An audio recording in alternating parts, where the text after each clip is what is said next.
गांव के चौराहे पर स्थित समोसा की दुकान पर सुबह से ही भीड़ लगी हुई है। रामू काका, जो इस दुकान के मालिक हैं, अपने मुंह में मुस्कान लिए समोसे तले जा रहे हैं। उनकी दुकान के चारों ओर अदरक और इलायची की चाय की महक फैली हुई है। भाई, एक समोसा और चाय देना। एक ग्राहक ने कहा।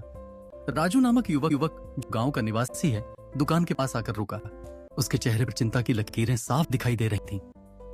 रामू काका, मुझे आपकी मदद चाहिए। राजू ने कहा।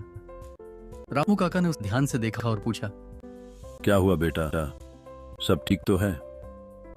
राजू ने बताया कि उसके पास नौकरी नहीं है और घर का खर्च चलाना मुश्किल हो रहा है।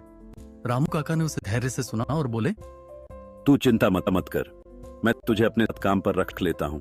तू मेरी मदद कर और साथ में कुछ नया भी सीख लेगा। राजू की आंखों में उम्मीद की किरण चमक उठी।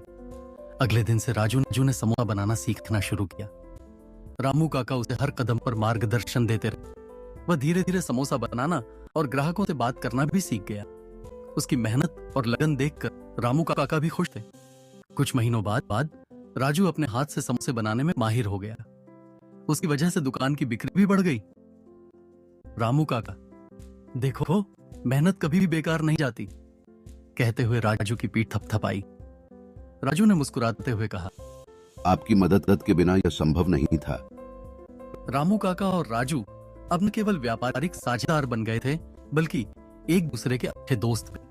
उनकी दुकान गांव की सबसे मशहूर दुकान बन गई थी। दोनों मिलकर अपने व्यापार को और भी ऊंचाइयों पर ले जाने की योजना बना रहे थे। गांव के लोग उनकी दोस्ती और समर्पण की मिसाल देते थे।